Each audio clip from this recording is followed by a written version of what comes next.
Good evening, ladies and gentlemen. This is Barry Norman on behalf of Trade 12, and we're powered tonight by Investing.com. 12 Trade is one of the leading providers in the financial markets. If you want to trade CFDs, Forex, give them a shot. Go to www.trade12.com and take a visit, open a demo account, and mess around for a while and see how nice their platform is to use. Now, tonight we're going to be discussing what we can expect from the ECB at their meeting in March. But before we get there, we have to look and learn and understand what has led us to this point and understand exactly what quantitative easing is and negative interest rates. So the European Central Bank started launching a 1 trillion euro plus money printing program to bolster the flagging Eurozone economy, and that's a couple years ago now. And here's how it was supposed to work. Starting in March of 2015, the ECB and national central banks of the Eurozone member states were going to start buying 60 billion euros of chiefly government debt each month. That means they were going to buy up government bonds issued by the countries in the Eurozone with strict specifications.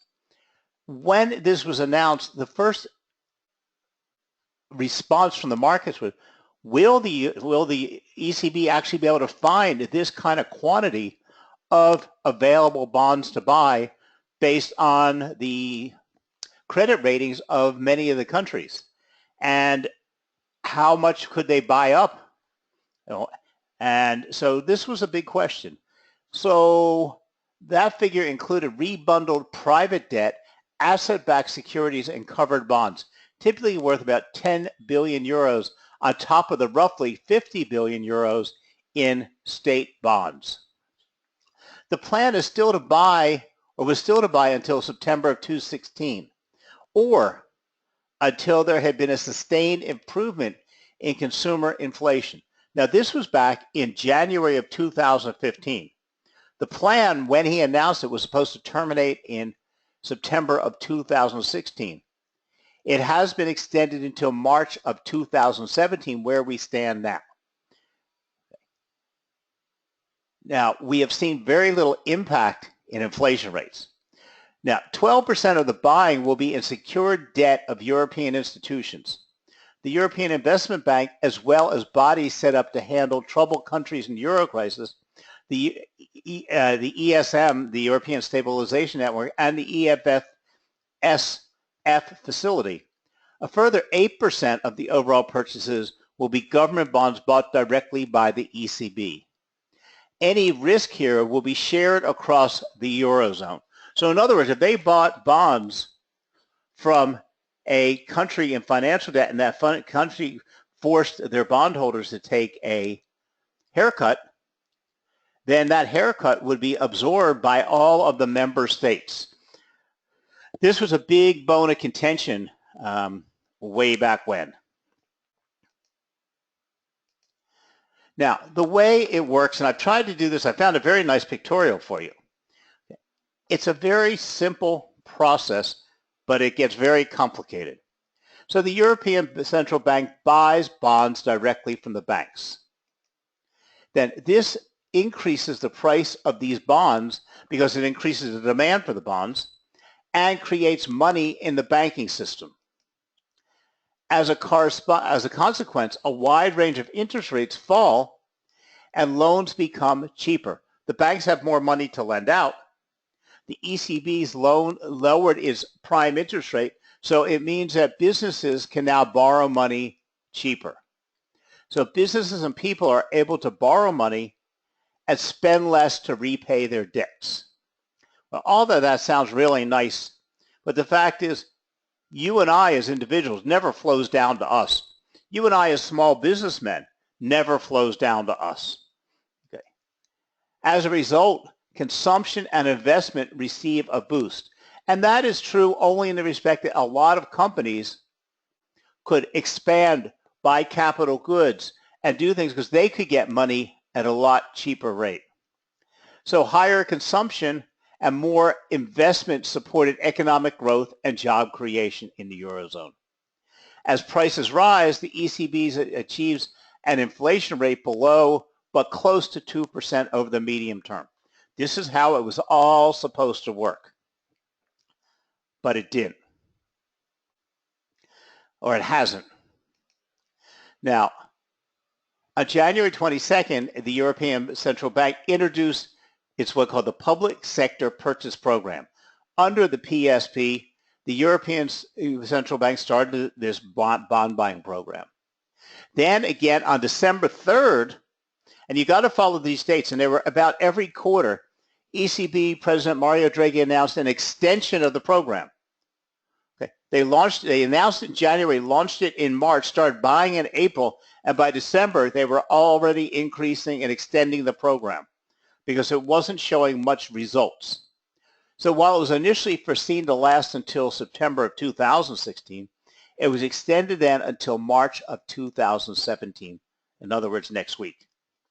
Additionally, regional and local government bonds were added to the list of eligible assets to purchase. So what's happening is the ECB has bought up everything that's about to be bought up, that can be bought up, and by extending and expanding its program, it needs more sources to buy. So now they're going all the way down to regional and local government bonds. You know, a local government from a local town in London or a local city in Belgium, they can go broke real easily. I mean, that becomes very high risk debt. Now, Draghi said that the asset purchase program would continue until we see a sustained convergence towards our objective of the rate of inflation, which is below but close to 2%. And this is his goal, and right now we are nowhere near that. This goal remains far from being fulfilled. Euro area year-on-year headline inflation has been below 2% since January 2013, below 1% since November of 2013, and was still at 0.2% in December 2015, while core inflation was only at 0.9%. That meant in almost a year of the bond buying, nothing has improved, and they are down. Everybody was worried about deflation. In the meantime, and most importantly, both medium and long-term market-based expectations and inflation forecasts have started to fall again. As both measures suggest, after a clear decline until the end of 2014, inflation expectations rebounded significantly after QE was announced in January 2015 and during the whole first half of 2015, and then turned way down. Because these are expectations. Everybody expected inflation to rise. For these reasons, and because inflation appears likely to substantially undershoot the ECB's staff forecast over the next 2 years, it is probable that the ECB will enhance its program further in order to fulfill its mandate and bring inflation back to 2%. Okay, now this is a question. This is a big question coming up this coming month because there's only so much debt, or so the balance sheet can only get so large. And how long can central banks continue buying up assets and stay at negative interest rates? And if he continues or extends the program, it's telling you the Eurozone isn't even seeing a modest reversal. Even if the impact of asset purchase programs is more difficult to measure than that of conventional monetary measures, a growing literature concludes that QE programs implemented around the world boosted inflation, output, and employment. It did. In the U.S., it worked beautifully. Japan, it has worked abominably, and the Eurozone, the same thing. Now, the ECB, as you know, is controlled by a lot of laws, rules, and regulations because it's involved with lots of countries.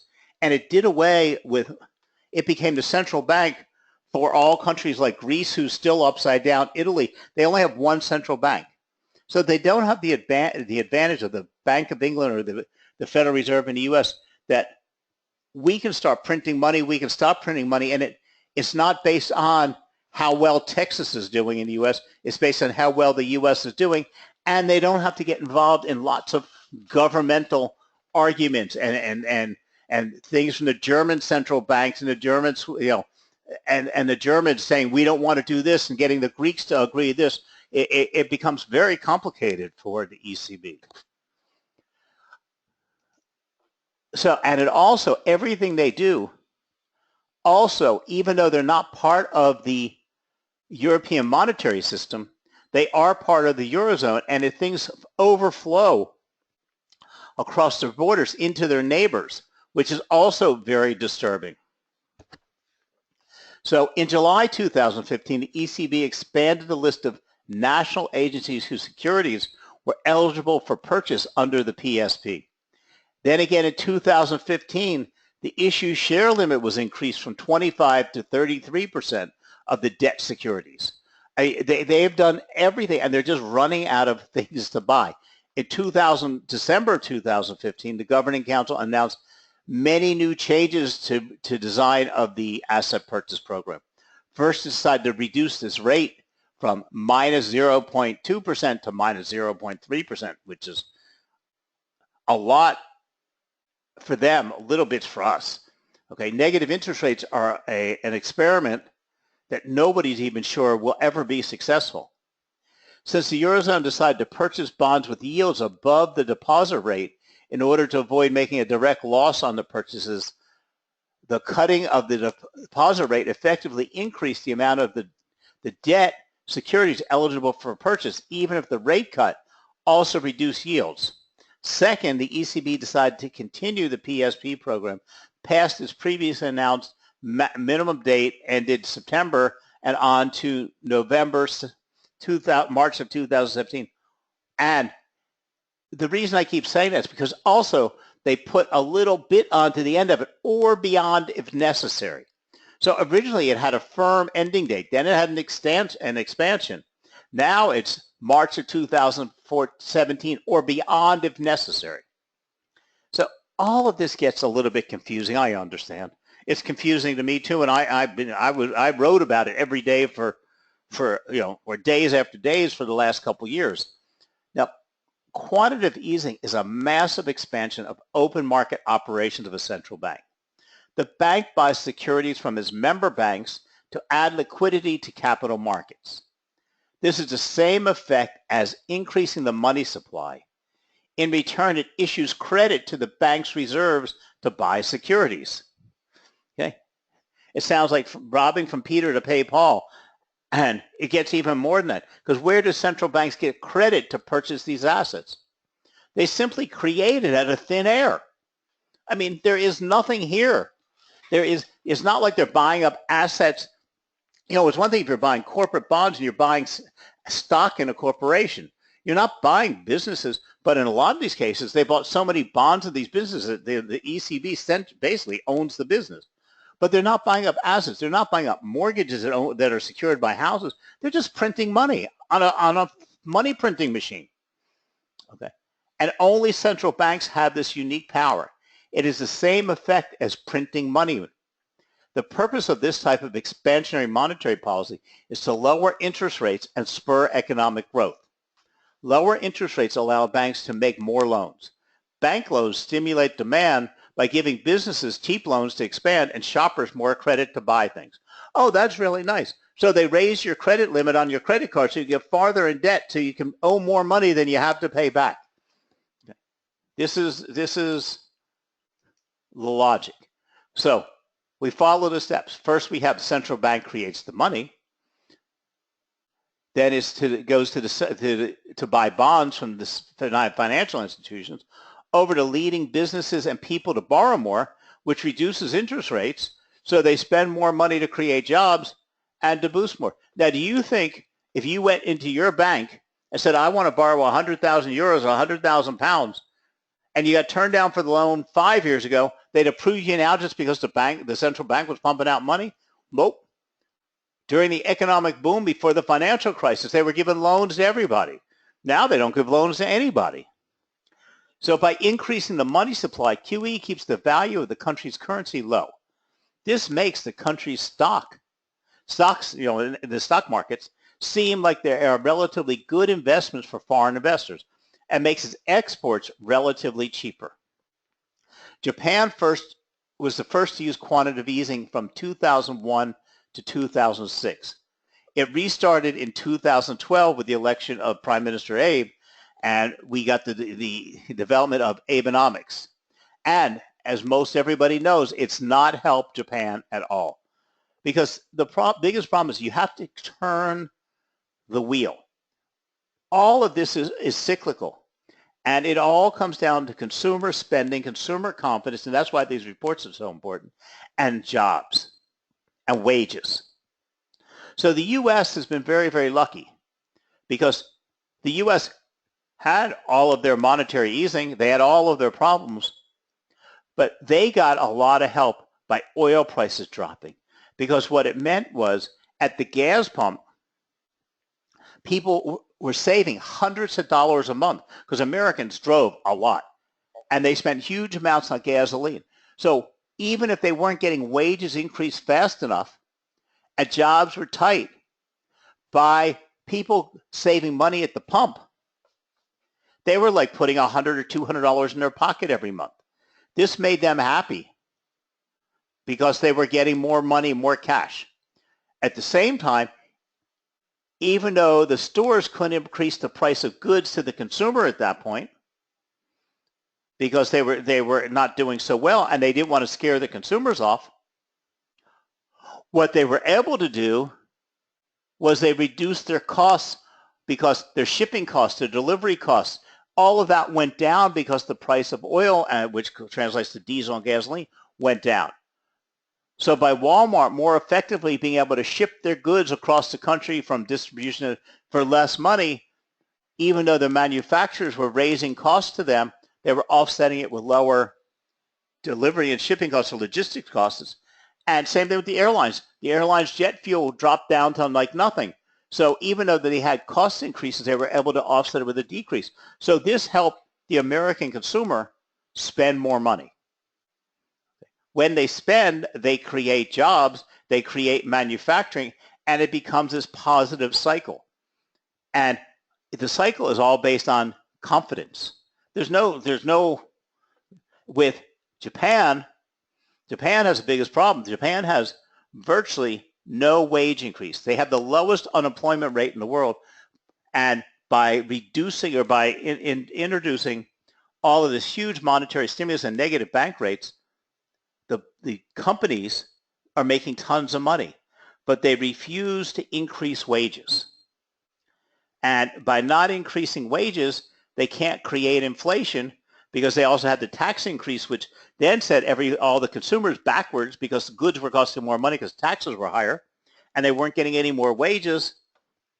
And they're not a nation that drives and was benefiting by low oil prices, and they can't get the wheel turning. In the Eurozone, we have so many different economies, all based on different things and different things happening in different countries, that this is a massive job for the ECB to think that they can prop up Germany and that France will just follow along, because France is different than Germany, Spain is different than France, and Italy is different than all of them. And they're trying one massive program to stimulate growth in many, many different sovereign nations. So the ECB will continue buying euro-denominated investment-grade bonds from companies incorporated with the Eurozone. Now, this was a first, when they started buying company bonds from private corporations. Only bonds with a maturity of more than 6 months and up to 30 years will be considered. Any company incorporated in the Eurozone will be eligible even if it has ultimate parent based elsewhere. So any company can issue bonds and sell them, and the bonds can be bought by the ECB. Now this is crazy. Given that the Eurozone-based companies require an investment-grade ranking in its own right to qualify, bankers say it will not be economical for U.S. companies to set up entities in the Eurozone to take advantage of the plan.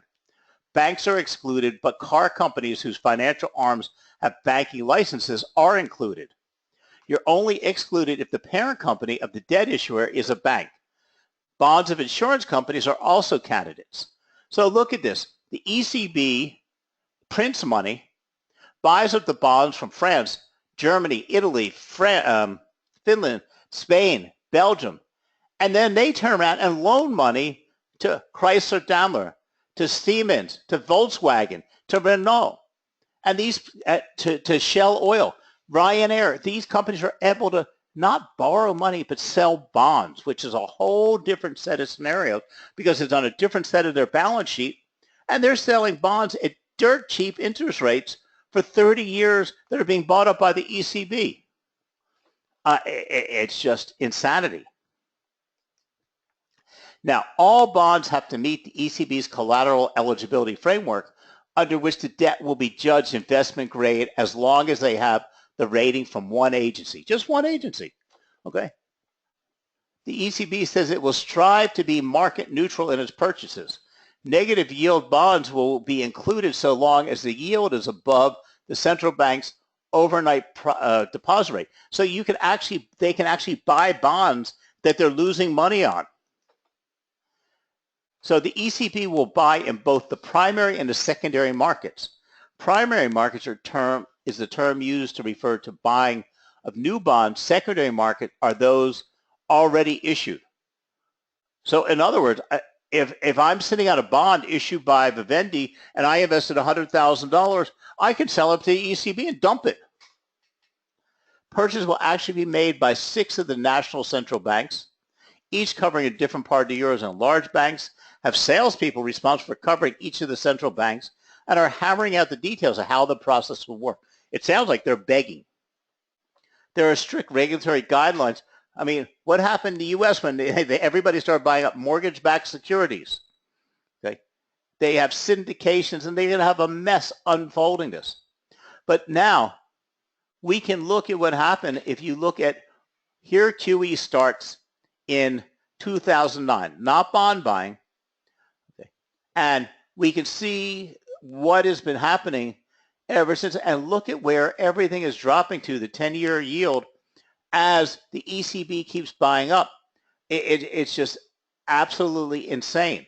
So we have the ECB has to generate a response similar to that, followed by the U.S. in QE1 and QE2.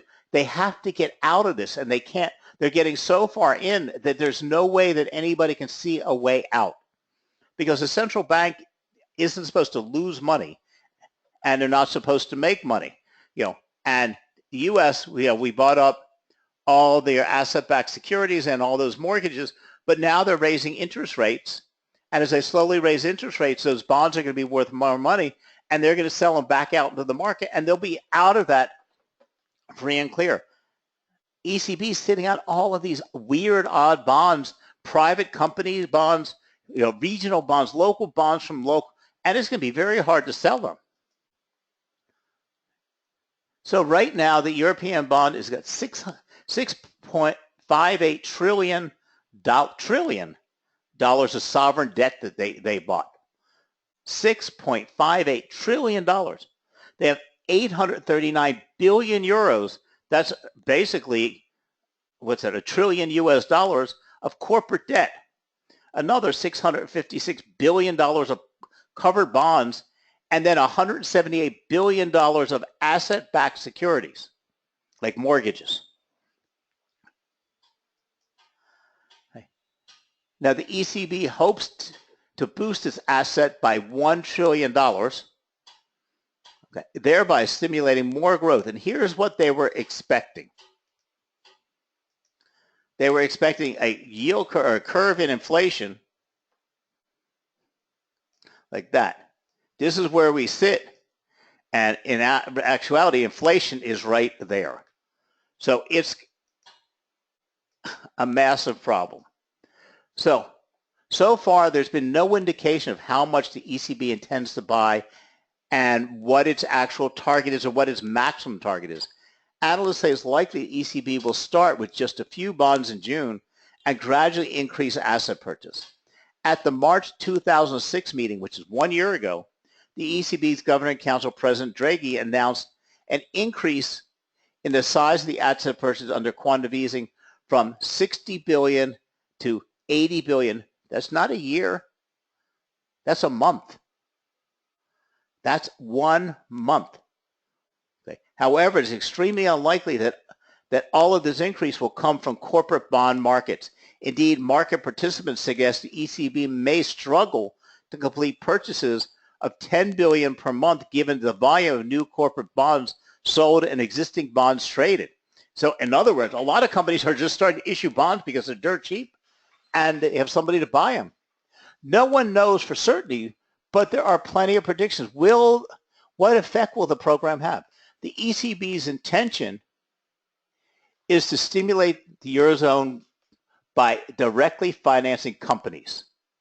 The immediate impact of the policy's announcement was to send bond yields even lower and make big companies launch new debt offerings to take advantage of cheaper borrowing costs. So the question for the central banks is whether it helps lower financing costs for smaller companies. This could happen via banks as investors shift into bank bonds, which offers relatively more value, or if smaller companies are persuaded to tap the bond market themselves. Analysts at Goldman Sachs suggest small and mid-cap benefits disproportionately from falling borrowing costs. It may also temper larger European companies to take a more cheap debt to fund M&A and share buyback. One worry for investors is that the scheme will suck up all the liquidity in the market, which is very, very true, hampering their ability to trade in the secondary markets.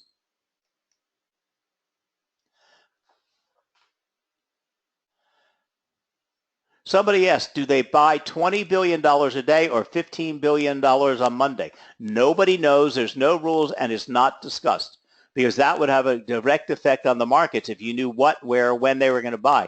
And it's not till the end of the month. Some months they don't reach their obligation. Some months they exceed. There is no telling. It's not public knowledge or public news. If you knew the ECB was going to buy up bonds on every Monday, you'd get in the market on Sunday so you could sell them. The European Central Bank has made a number of significant changes to the original outlines of the QE program since January of 2015. These changes are welcome because the original guidelines would have rapidly constrained the program's implementation. The change announced expand the universe of purchasable assets and give some flexibility to the ECB. However, this might not be enough to sustain QE through 2017. Or if the ECB wishes to increase the monthly amount of purchases in order to provide the necessary monetary stimulus to the Eurozone to get inflation back to 2%.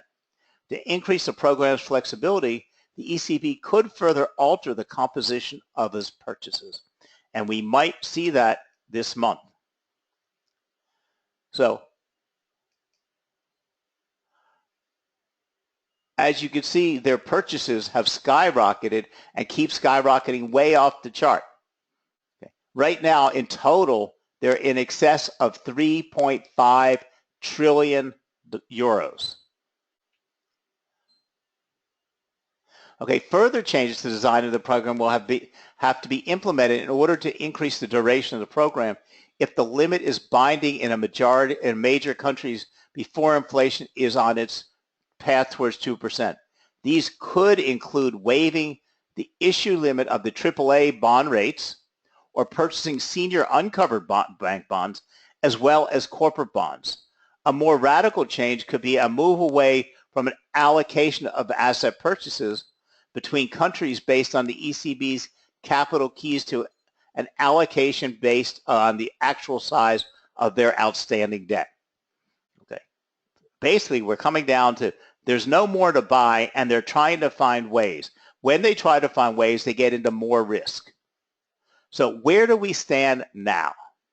Now, at Mr. Draghi's last statement, we got very mixed signals from the ECB, but dovish Draghi seems to prevail for now. So at the December meeting, which has been the last meeting of significance, the ECB extended the time frame but scaled back the amount of bond purchases. Okay, but this was really done because there was no more to buy. Draghi said cutting back isn't tapering and signals sustained market presence. Initial euro gains and rate firming is reversed as markets listen to Draghi. We're not sure markets will remain convinced. Measures announced today in December should keep downward pressure on short-term interest rates and steepen yield curves. But bond purchase measures may impact countries differently. So the announcement that ECB would extend the APP beyond its prospective May 2017 deadline was almost universally anticipated and consequently had little impact on the financial markets. However, the decision to reduce the monthly volume of purchases from 80 billion back to 60 billion from March forward was not widely expected and was seen initially as quite hawkish. As a result, there was a strong and very short-lived taper tantrum in the immediate aftermath. But 60 billion was where it was, 80 billion is where he bumped it up to. He went back to where it was. But it's one thing if you're going to buy 80 billion, say you're going to end it in March 2017, or you're going to buy 60 billion a month and keep it going on for indefinitely.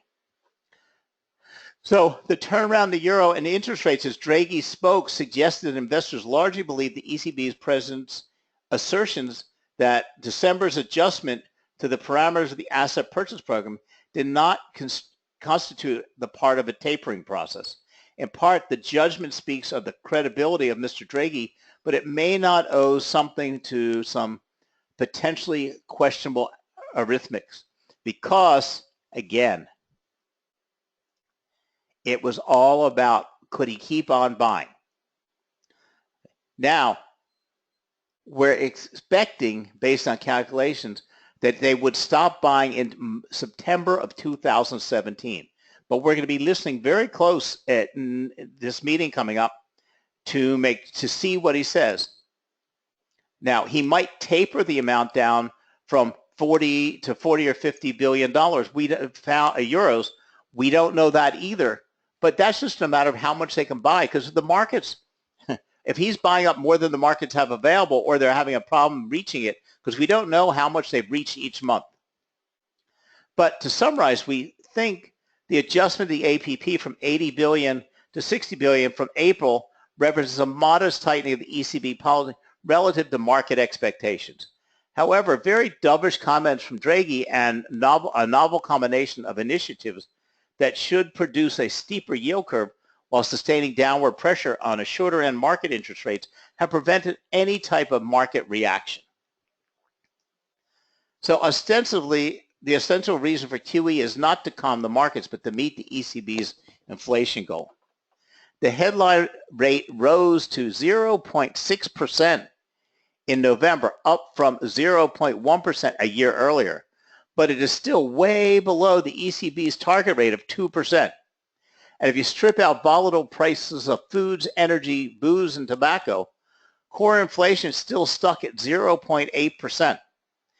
Yet the economy is doing rather well by the shrunken expectation of Euroland. But it's also doing quite well because the euro is still very, very weak. So unemployment has fallen, which is a good thing. It's fallen from 10.6 to 9.8, but that's still extremely high. But again, Spain, Portugal, Ireland, and Italy are slowly rebounding in their countries. Germany is staying very good. Greece's economy on the books is improving, but they're still far in debt, needing a huge tranche of money. So the ECB faces some constraints. One is politics, and that's very, very important because we've got all this upset going on throughout the Eurozone, and a lot of it is because a lot of countries don't want to keep funding all of this stuff for the ECB. So he's got to play this game very carefully because he needs Angela Merkel to stay in office. He doesn't need Le Pen to win in France because they will all take alternate routes and it'll upset all of the European economies. So that is why it's President Mario Draghi got himself invited to the German central bank. He sought to defend from German criticism his famous pledge that he will do whatever it takes. So where are we going this year? Two ways out suggest themselves. First, the ECB could buy fewer bonds each month. But any hint that QE might taper off could cause bond yields in peripheral countries to jump. A likelier course then is to raise the limit, say to 50% for each country, and for most bond issues. Even a looser limit will pinch at some point. Economists at Goldman Sachs recommend the ECB will eventually have to ditch the capital key and buy proportionally more Italian bonds and fewer German ones. Whatever it takes is the pledge. No one believes endless bond purchases will solve the Eurozone's deep-seated problems. No one wants another crisis. And that's all he's doing. He's dumping money to stop crisis. The European Central Bank could consider renewing its offer of free long-term liquidity to lenders, though it shouldn't turn into a permanent measure. Targeted long-term refinancing operations are a very practical and very helpful instrument. I would be very flexible regarding the instrument in the future, said Bank of Lithuania Governor Vitas, however you say his last name, in a Bloomberg interview. I still think that TLRTOs are not an ordinary monetary policy and that they remain an emergency tool, and that emergency needs to come to an end. So the ECB is scheduled to offer the last of its long-term loans to banks next month, raising the prospect that it might announce fresh operations to smooth its monetary policy in a year of heightened political risk. Banks have borrowed about 570 billion euros so far.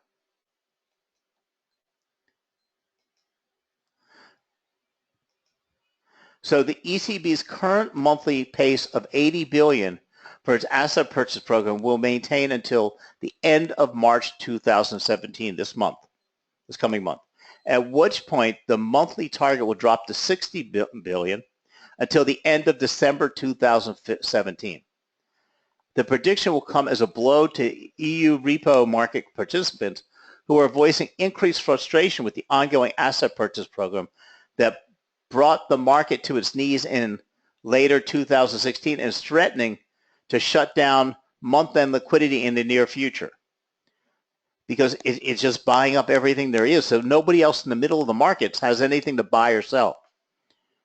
ECB representatives attempt to ease the concerns of the repo industry over its controversial monetary policy during its recent summit. Conference keynote speakers and ECB members Yves Marsh acknowledged the negative effects of the central bank's unconventional monetary policy, but argued that the European repo market, by its very nature, is pro-cyclical and so will continue to suffer as long as it takes for the overall economy to recover. Now, how do we judge whether the ECB's program has been a success? There are 5 things we have to look at. Number 1 is inflation and inflation expectations. There, as you know, we are failing. It is confident that QE can help raise inflation to 1.8% by 2017. No way, no how. So right now, that is an actual failure. From there, we go to the weaker euro. The start of the QE comes just days after the better than expected round of U.S. jobs numbers fueled speculation the U.S. Reserve will raise rates in the middle of the year. This was a year ago when they raised last December. The diverging path of the world's 2 most important central banks has sent the euro to an 11-year low against the dollar. The ECB will hope that the euro continues to weaken as it presses ahead with bond buying. The lower the euro, the lower their exports are. And so therefore that helps the European zone, the Union. But the euros creep back up from 104, 105, and it's been hitting 106, 107, 108. But that's still way below where it was. As well as the euro-dollar rate, exchange rate, keep a close eye on trade data too. If the single currency remains weak, then the region's exports will look relatively cheap to buyers outside the region. Businesses that rely on demand within the region should see some spending by Eurozone consumers rise as their prices become more competitive against those of importers. Growth.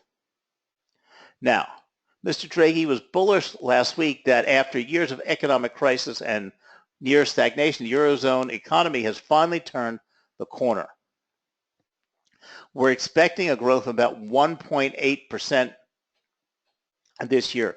Last year, the forecast was for 1.6 or 1.7, okay, and we're waiting for the final number to come out. It looks like it came out. They had produced 1.9. It was the forecast for 2016, and they're projecting 2.1 for this year. We're waiting for final statistics, which will come out in May. Then lending.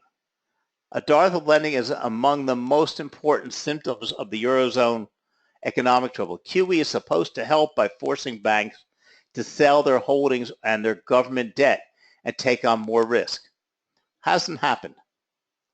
So a big question for financial markets is the extent to which yields on European sovereign bonds, which move in the opposite direction to price, turn negative. According to JP Morgan Chase, more of than 1.6 trillion euros of that safer Eurozone government bonds, such as German debt, is trading at negative yields. It means it should never be, meaning investors are willing to receive less cash by holding Eurozone bonds to maturity than what they would have paid for them.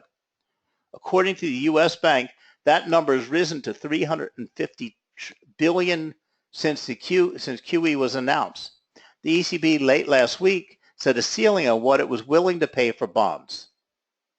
Now, what it really comes down to is it success or failure? Only history is going to tell us. But if we look at the 7 ways that ECB's program has failed, we have to be very careful. QE has not increased inflation. QE has not lifted the economy out of stagnation. QE has not increased consumption or investment, which remains low. Inflation expectation is back to pre-QE levels. Better lending conditions haven't translated into lending, and no significant increase in exports. And portfolio rebalancing hasn't benefited any productive investments. So what Mr. Draghi is going to say and do in 2 weeks, it's not 2 weeks, in almost 2 weeks, is a mystery to everybody. We're expecting some final determination or some final end of QE or some cutback or some tweaking of what he's going to buy and start cutting out some of this high-risk debt. Maybe start cutting out corporate bonds, go to just government bonds only, and to cut back what